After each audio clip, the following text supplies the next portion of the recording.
안녕하세요. 오늘도 사연 살롱을 찾아주셔서 감사합니다. 제 남편은 가족에게는 한없이 다정한 사람이었어요.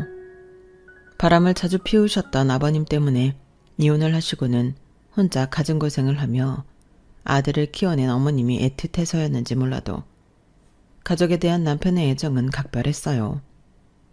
밖에 무슨 일이 있어도 가족을 영순위로 챙기던 모습은 늘 가정적인 남자를 만나길 원했던 제 마음을 사로잡기에 충분했죠. 남편과 처음 만나게 된 건 아는 선배의 소개팅을 통해서였어요.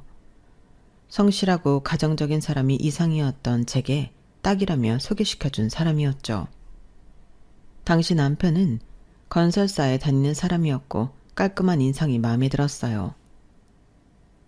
안녕하세요. 저는 미술관에서 큐레이터 일을 하고 있는 김성희입니다. 말씀 많이 들었어요.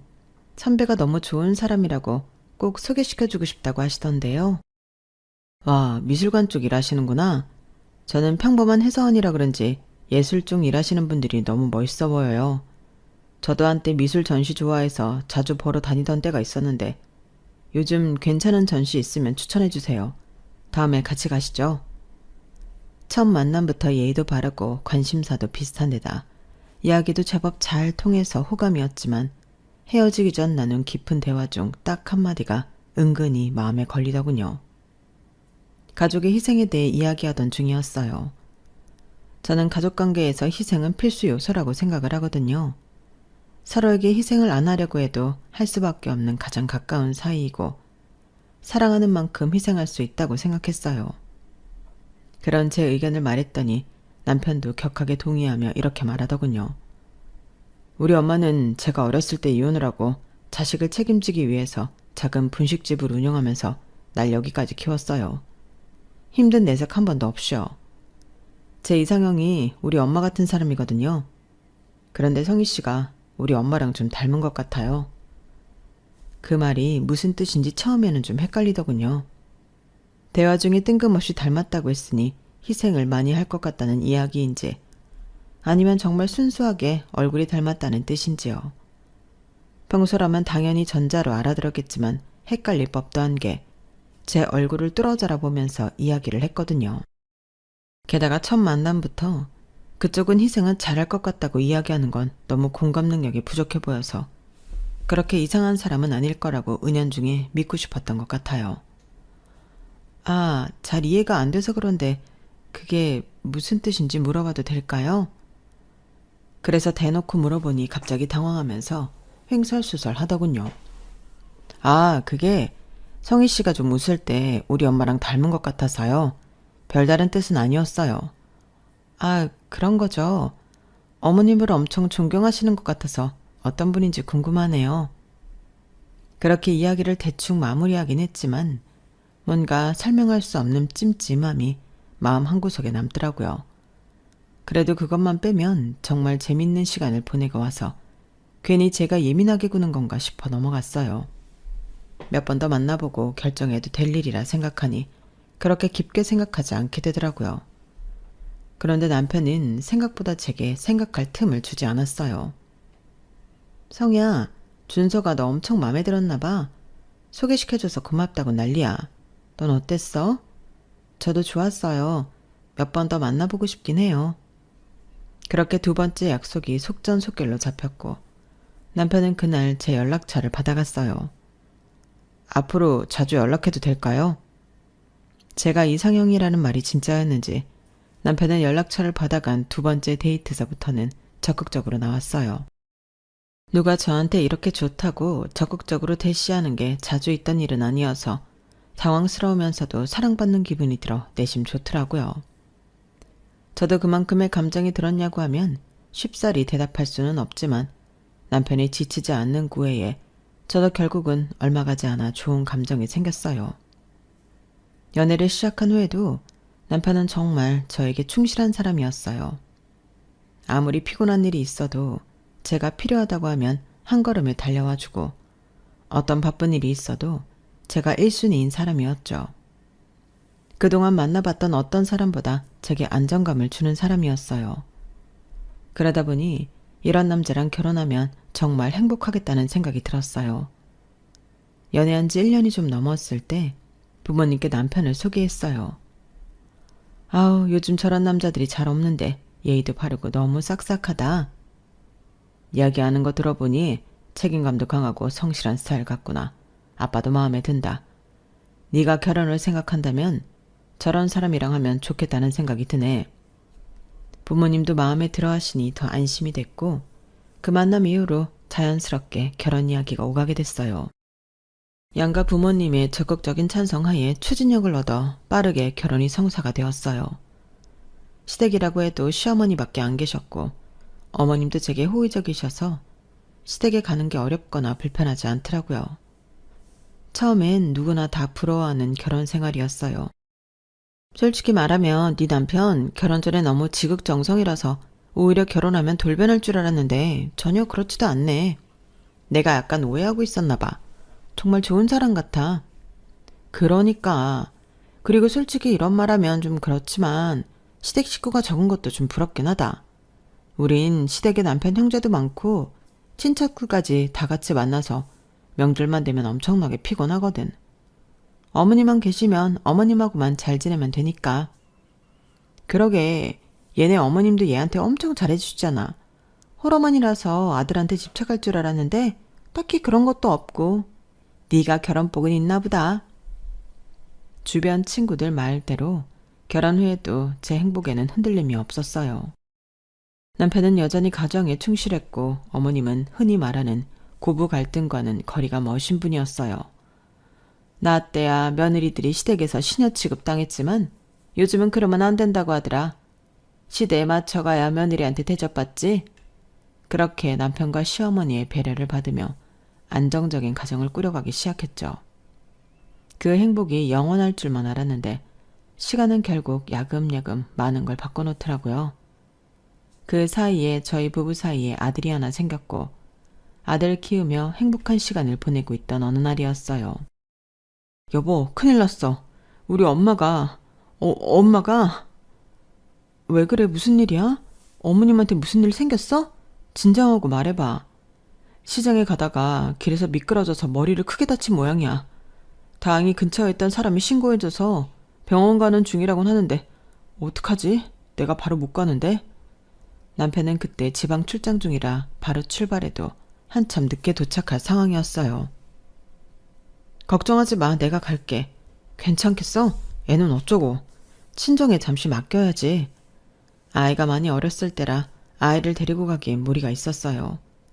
그래서 친정 부모님께 급하게 아이를 맡기고 어머님이 계신 응급실로 향했죠. 검사 결과 출혈이 좀 있어서 피를 빼는 수술을 해야 한다고 하더라고요. 그래서 수술을 하고 당분간은 중환자실에 계셔야 하는 상황이 됐어요. 뒤늦게 도착한 남편은 안절부절하지 못했죠. 우리 엄마 잘못되면 어떡하지? 난 정말 가족이 엄마랑 당신밖에 없는데. 당연히 엄마가 언젠간 돌아가신다는 건 알지만 아직 마음의 준비가 안 된 것 같아. 여기서 더 잃는다고 생각하니까 너무 힘들어. 가뜩이나 요즘 출장도 잦아서 엄마 자주 찾아뵙기 힘들 것 같은데. 자리 비운 새에 엄마가 잘못되기라도 하면 어쩌지? 진정해 여보. 수술 잘 될 거야. 그리고 간호가 필요하면 내가 할 거니까 당신은 아무 걱정하지 마. 당신이? 너무 힘들지 않겠어? 힘들어도 어머님인데 당연히 내가 해야지. 당신은 일해야 하고. 나는 지금 아이만 보고 있으니까 내가 하는 게 맞지. 그래도 아이 보는 것도 힘들잖아. 일하는 것만큼. 어머님 회복하실 때까지 친정 부모님이 돌봐주시기로 이야기했으니까 그것도 걱정하지 마.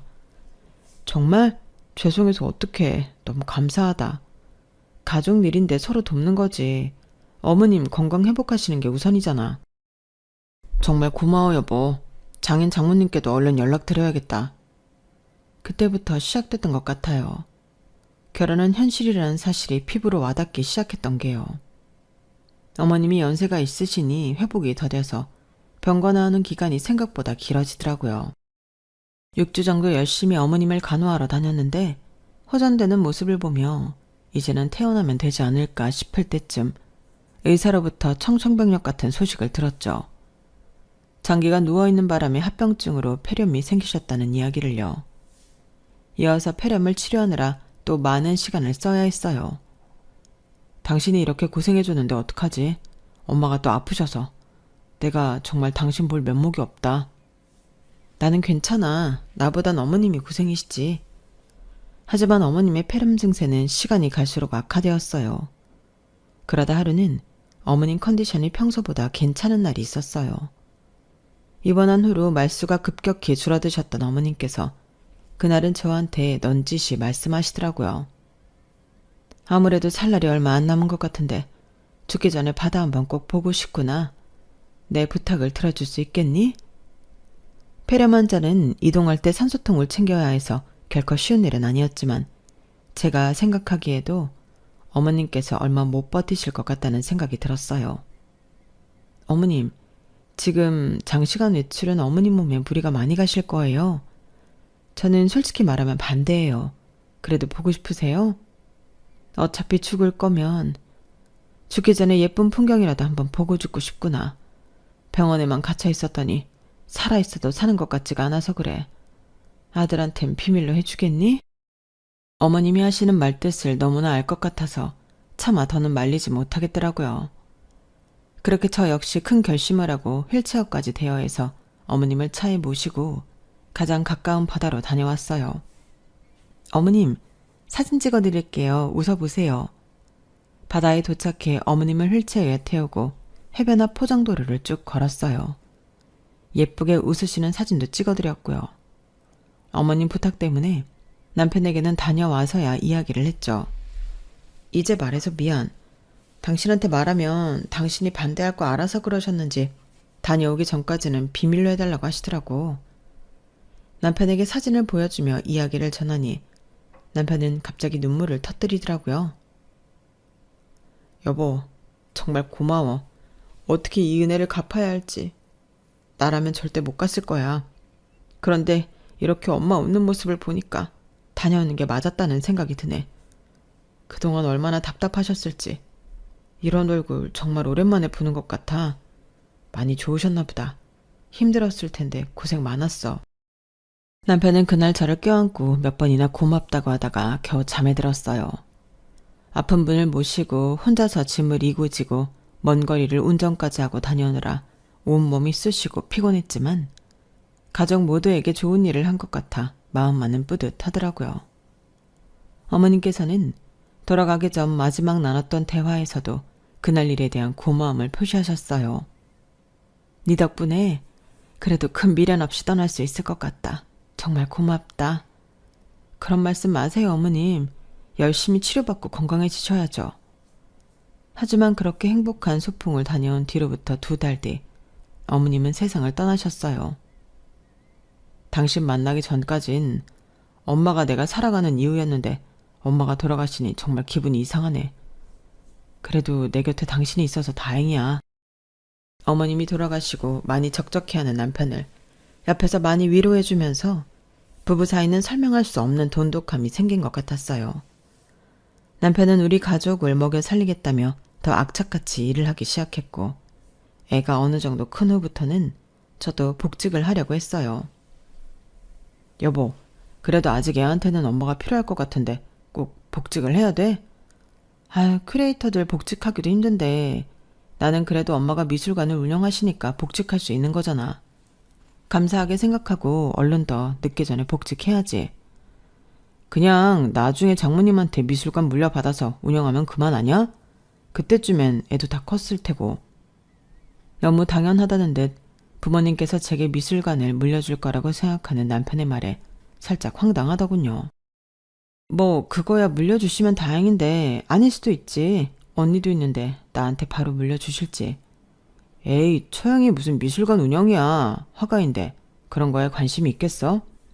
화가니까 더 관심이 있겠지. 작품에 대한 애정도가 다를 텐데.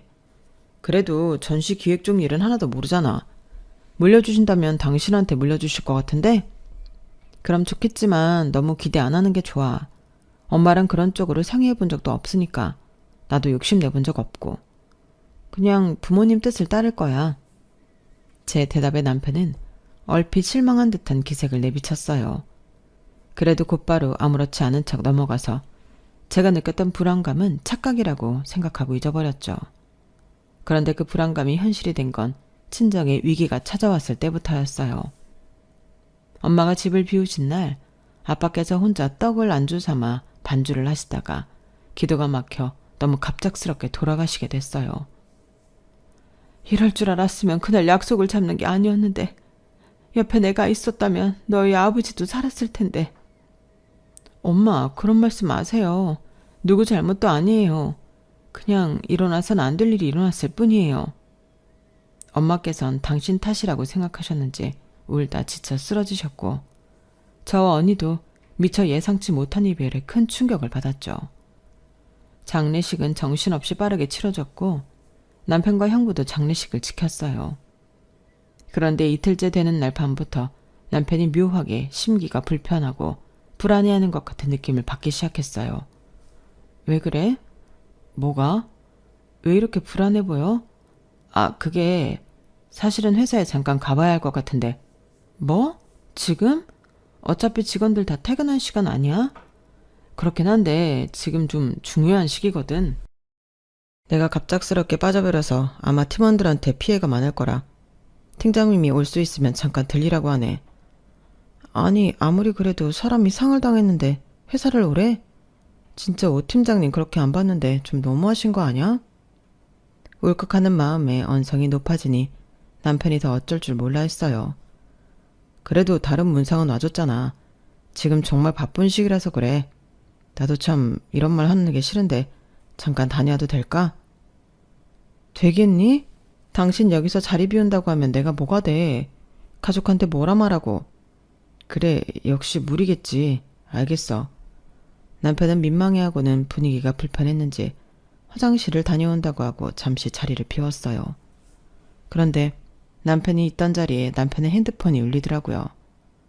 화면이 켜지면서 문자 내용이 얼핏 보였는데 팀장님에게서 온 문자였어요. 걱정하지 말고 와이프 앞에 잘 있어주고 와. 어렵고 힘들 때일수록 가족 곁을 지켜야지. 일은 우리가 알아서 할 테니까 신경 쓰지 말고. 그 문자를 보니 갑자기 심장이 덜컥 내려앉는 기분이더군요. 남편이 저에게 한 이야기와는 정반대인 내용이었어요. 그럼 장례식장을 나가기 위해 거짓말을 했다는 건데 도저히 믿기지가 않았어요. 그걸 한번 의식하고 난 뒤여서 그런지 그동안 정신없어서 눈치채지 못했던 남편의 미묘한 태도 변화가 느껴지기 시작했어요. 아버지가 돌아가셨다는 소식에 남편은 놀라긴 했지만 시어머니가 돌아가셨을 때 진심으로 슬퍼하며 남편을 위로해줬던 저와는 확연히 차이가 나더라고요. 표정부터 건조했고 슬픔이 아니라 해야 할 일을 하러 온 사람처럼 굴었어요. 그게 못내 서운하더라고요. 여보, 당신은 아무렇지도 않아? 뭐가? 우리 아빠 돌아가신 거 나만 슬픈가 해서. 그래도 당신도 아빠 살아계실 때 같이 술도 마시고 잘 지냈었잖아. 무슨 소리야. 나도 당연히 슬프지. 일 때문에 정신없을 때 돌아가셔서 얼떨떨해서 그런 거야. 그렇게 느꼈다면 미안. 아니야. 그냥 나는 어머님 돌아가셨을 때 내가 느꼈던 감정이랑 당신이 느끼는 건 차이가 좀 있는 것 같아서 그게 좀 서운한가 봐. 그거야 당연히 다를 수밖에 없지. 당신은 우리 엄마 돌아가시기 전까지 보살펴줬으니까 그동안 정도 더 많이 들었을 거고 임종도 지켜봤잖아. 아무래도 난 장인어른을 당신처럼 가까이에서 돌봐드린 것도 아니고 너무 갑작스럽게 돌아가셨으니까 솔직히 아직도 실감이 안 나. 당신만큼 정 붙일 충분한 시간도 없었고 그래서 그런 거야. 오해하지 마. 정 붙일 시간이 없었다고 말하는 것에서 묘하게 친정 아빠에 대해 정이 없었다는 것처럼 들려서 기분이 좀 상하더군요. 그래도 지금은 아빠가 돌아가신 지 얼마 안 돼요. 제가 예민한 상태라 무슨 말을 해도 자꾸 그렇게 받아들여지는 것 같아서 굳이 하나하나 캐묻지 않기로 했어요. 아빠가 돌아가시고 나서는 집에 혼자 남은 엄마가 너무 걱정되고 신경 쓰이더라고요. 언니, 우리 엄마 이사시키는 게 어떨까? 아빠랑 같이 지내던 집에 엄마 혼자 남아있으면 너무 외롭고 쓸쓸할 것 같아. 그치? 안 그래도 엄마 많이 우려하시는데 그러는 게 좋겠다. 언니와 그렇게 이야기를 나누고 각자 남편들에게도 의견을 물어보기로 했어요. 그런데 가족일이라 적극적으로 나서줄 줄 알았던 남편이 심드렁 하더군요. 그래? 그거 좋은 생각이네. 그치? 집은 어디로 하는 게 좋을까? 미술관에서 너무 멀지 않은 곳 중에서. 글쎄, 그건 처형이랑 둘이 알아서 할 문제지 장모님 거처를 내가 정할 수는 없는 거니까.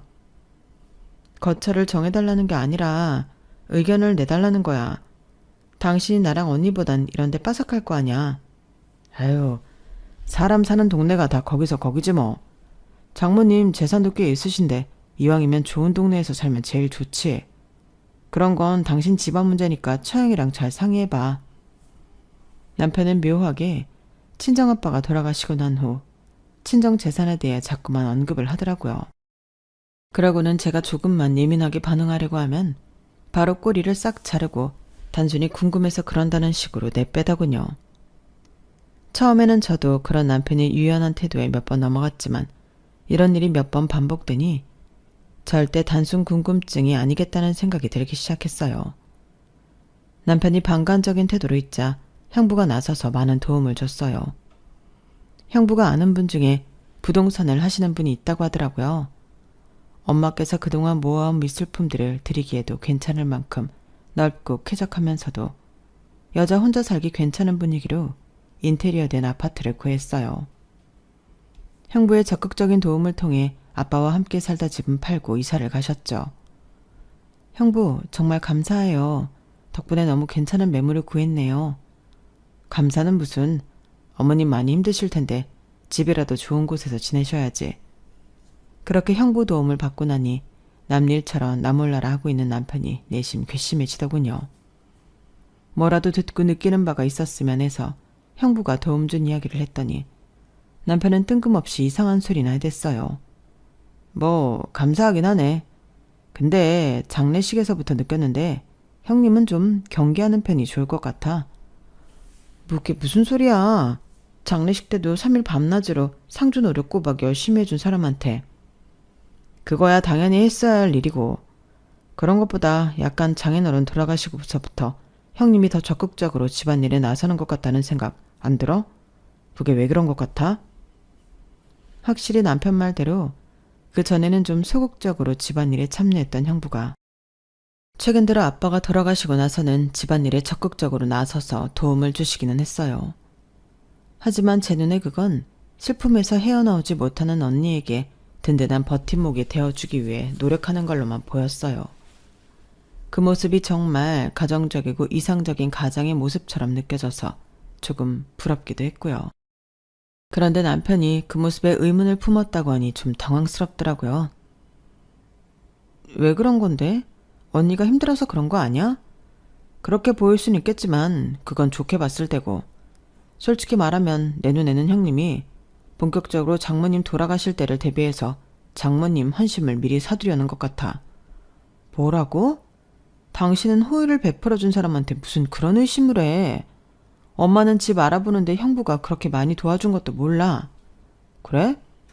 지금은 몰라도 나중에 처형이 다 이야기하겠지 뭐.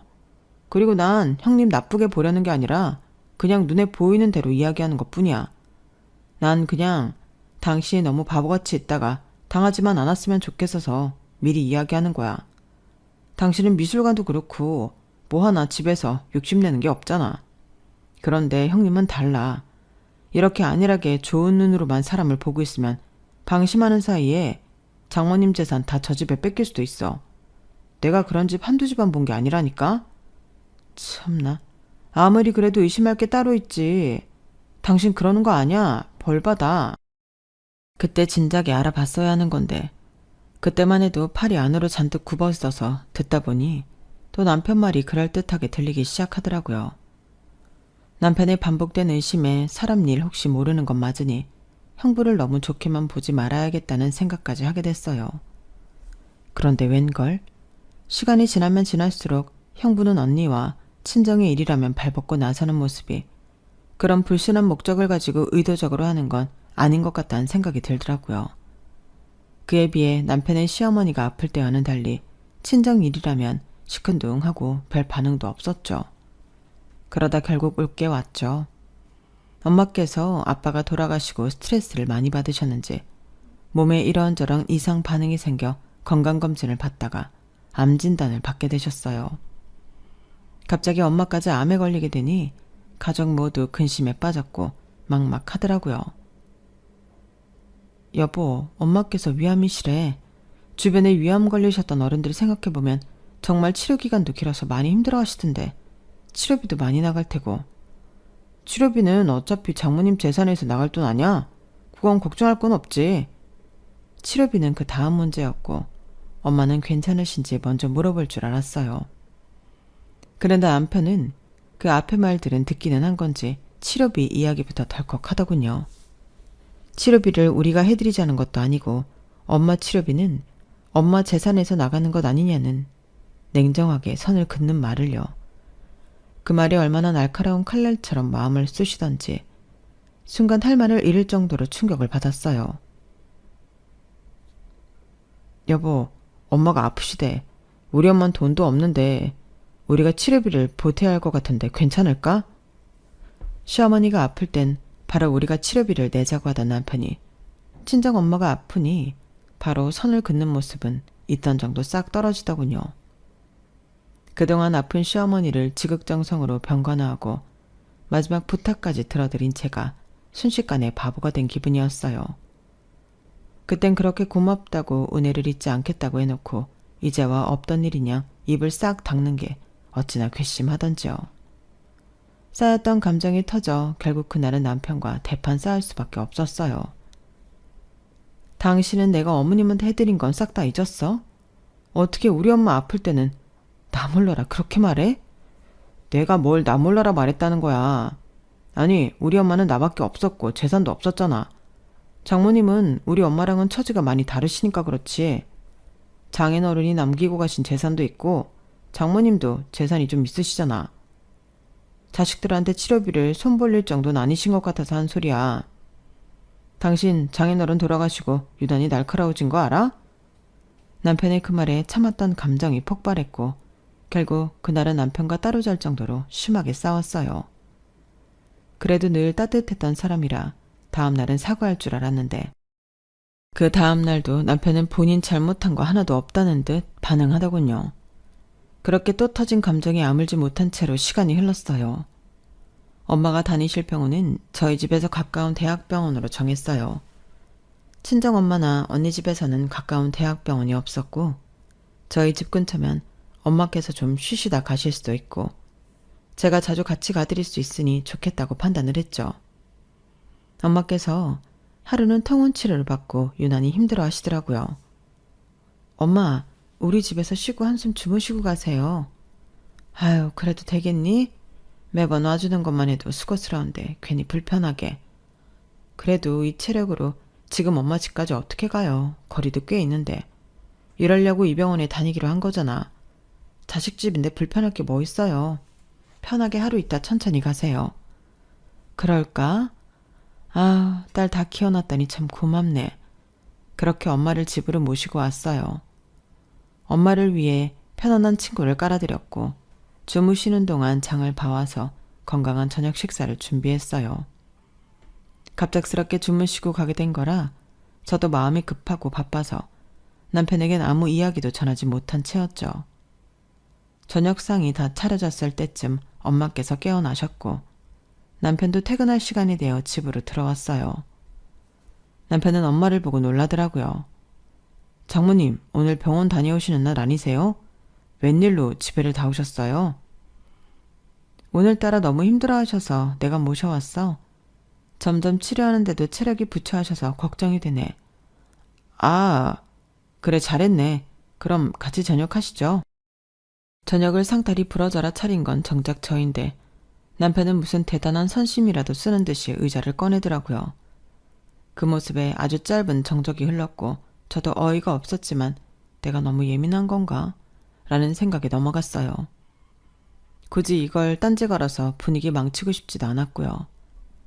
저녁 식사하는 내내 평소와는 달리 남편은 한마디도 안 하더군요. 여보, 왜 이렇게 말이 없어? 엄마도 오셨는데 분위기가 좀 그렇잖아. 말하기 힘들면 대답이라도 좀 해. 아, 오늘 회사 일이 좀 피곤했어서 그래. 장모님, 절대 장모님 오셔서 불편해서 그런 거 아니니까 오해하지 마세요. 아유, 세상 천지 장모가 편한 사이가 어디 있겠어. 내가 집에 와 있던 것도 몰랐던 모양인데 불편한 것도 이해는 되지. 엄마, 이 사람이 뭐가 엄마가 불편해. 엄마가 잘해줬으면 잘해줬지 뭘 한다고. 어색한 분위기를 애써 가라앉히고 식사를 마쳤어요. 뒷정리는 남편이 하겠다기에 남편에게 맡기고 엄마께 따뜻한 물을 내어드렸는데 엄마께서 제 손을 잡으며 이렇게 말씀하시더라고요. 오늘 저녁은 잘 먹었다. 조금 앉아있다가 가보마. 네? 엄마 하루 주무시고 가기로 하셨잖아요. 시간도 너무 늦었어요. 아무래도 윤서방이 내가 말도 없이 찾아온 게 불편한 모양인데 얼른 가보는 게 좋겠다. 괜히 여기 있다가 너희 부부싸움 나게 할 생각은 없어. 나도 내 집이 더 편한데 빨리 가면 좋지. 엄마도 참 서운하게 그냥 있으래도요. 내일 제가 모셔다 드릴게요. 가시겠다는 엄마 겨우 붙잡고 마음이 심란했어요. 엄마가 계시는 게 싫다는 티를 팍팍 내는 남편에게 안 그래도 화가 나 있었는데 그걸 엄마까지 느끼셨다니 더 속이 울렁거리더라고요. 엄마께서 또 가신다고 하기 전에 폭신한 침구를 깔아드리려고 준비하고 있었는데 뒷정리를 마치고 온 남편이 그러더군요. 뭐 하는 거야? 장모님 설마 내일 가시는 거 아니지? 엄마께도 다 들릴 목소리로 묻는데 순간 뒷골이 확 땡기더라고요. 당신 진짜 장난해? 내가 어머님한테 어떻게 했는지 새까맣게 잊은 거야? 어떻게 자기 부모는 그렇게 소중하고 내 부모 아플 때는 나 몰라라 할 수가 있어? 장모님 잘 나가실 때야 좋았지. 근데 딱 보니까 미술관이니 재산이니 다 처형내 줄 것 같은데 내가 어떻게 더 애정을 쏟아. 당신 이렇게 지극정성 떨어봤자 장모님이 미술관 당신한테 넘겨줄 것 같아? 당신도 이쯤에서 그만둬. 뭐라고? 당신 어머님은 뭐 우리한테 물려줄 재산이 있어서 내가 그렇게 지극정성으로 보살폈어? 우리 엄마는 우리한테 사랑을 주셨지.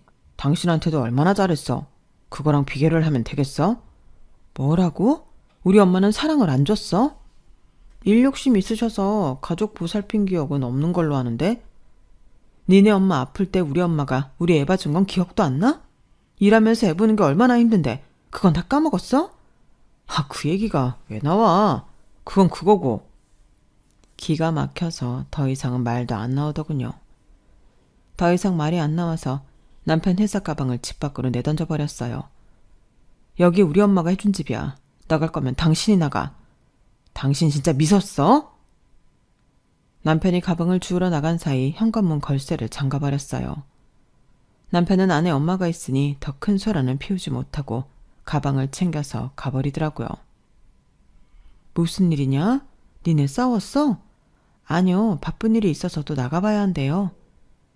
큰 소리에 방에서 나온 엄마는 대충 둘러댔고 그제서야 결심을 했어요. 이런 사람과는 더 이상 같이 살 수 없다는 걸요.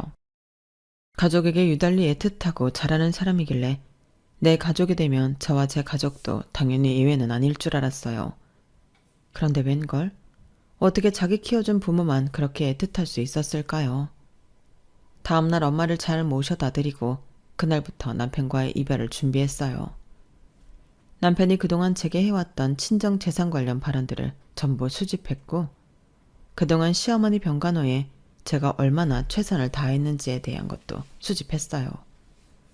남편이 순순히 이혼해주지 않을 경우를 대비한 거였죠. 당신이 나랑 이혼 안 해주면 당신 회사에 이거 다 터뜨릴 거야. 그냥 좋은 말로 할 때 좋게 헤어지자. 나 당신한테 정이 있는 대로 다 떨어져서 더 이상은 같이 못 살겠어. 내가 대체 뭘 했다고 그래. 당신도 진짜 이해가 안 된다. 누울 자리 봐가면서 잘해야지. 그러니까 당신은 당신 엄마한테 누울 자리 봐가면서 잘한 거냐고. 그럼 그동안 나한테 잘했던 것도 누울 자리 봐가면서 잘한 거야? 그러니까 당신이랑 장모님이랑 같냐고. 우리 엄마랑 당신은 내 가족이잖아. 남편은 마지막까지도 본인 잘못이 뭔지 모르더라고요. 같이 살면서 정말 10가지 중 9가지가 잘 맞고 좋았던 남편이었지만 이 한 가지 때문에 이별을 하게 될 줄은 몰랐어요. 하지만 이 한 가지가 가정적인 남자를 원했던 저에겐 너무나 치명적이었죠. 남편과는 합의 끝에 소송까지 가지 않고 이혼했고 나름대로 깔끔하게 헤어졌어요. 남편과 이혼하니 엄마를 아예 집에 모시고 병관을 편하게 할 수 있어 오히려 좋다는 생각이 들더라고요. 병세가 악화되고 나서 엄마께서 저를 부르셨어요. 내가 너한테는 특히나 미안한 게 많다. 괜히 나 때문에 이혼한 거 아닌가 싶기도 하고. 엄마, 그게 무슨 말씀이세요? 그 결정 내리는데 엄마는 아무런 관여도 안 되었어요. 걱정 마세요. 그래서 말인데 미술관은 너한테 물려주고 싶구나. 네? 그러실 필요 없어요, 엄마. 언니한테 물려주고 싶으시면 그러셔도 돼요. 너희 언니는 미술관 운영에는 관심이 없어. 실질적으로 운영을 해본 경험도 능력도 없고 네가 맡아준다면 안심할 수 있지. 감사합니다. 저 정말 잘할 수 있어요. 제가 잘해볼게요. 엄마가 돌아가시고 나서 유언대로 미술관은 제가 맡아서 운영하게 되었어요. 그런데 그게 어떻게 남편 귀에 들어가게 되었는지 전 남편에게 연락이 오더라고요. 여보, 미술관 당신이 받게 되었다면서? 너무 축하해. 고마워. 근데 이제 여보라는 호칭은 좀 뗐으면 좋겠네. 이제 그렇게 부를 사이 아니잖아. 내가 그동안 당신 꿈 얼마나 응원해왔는지 알잖아. 그래서 축하해주려고 전화한 거야. 너무 매몰차게 굴지 말아줘. 그래, 축하 다 했음 끊어도 될까? 정민이는 잘 지내지? 요즘 들어 가족 생각이 너무 많이 나네. 우리 그날 일만 아니었어도 아직까지 행복하게 잘 지냈을 텐데. 우리가 헤어진 게 그날 일 때문이라는 거야? 뭐 우리 엄마 때문이라고? 당신 나 열받게 하려고 연락했어? 우린 엄마 때문에 헤어진 게 아니라 당신의 그 이기적인 성품 때문에 헤어진 거야. 당신이랑 그렇게 헤어졌어도 나 시어머니한테 지극정성으로 관여해드렸던 거 한 번도 후회한 적 없어. 근데 지금 좀 후회되려고 한다. 괜히 잘 살고 있던 사람 긁어서 옛날 일까지 후회하게 하지 말고 좀 깔끔하게 서로 없었던 사람처럼 살자. 어? 정민이가 있는데 어떻게 그래. 나한테 한 번만 더 기회 주면 안 될까? 당신이 이렇게 꿈을 이룬 날 내가 곁에 있어야 하는데. 그렇지 않다는 사실이 날 너무 괴롭게 해서 그래. 웃기지 마. 그냥 이제 내가 누울 자리가 생겨서 연락한 거겠지.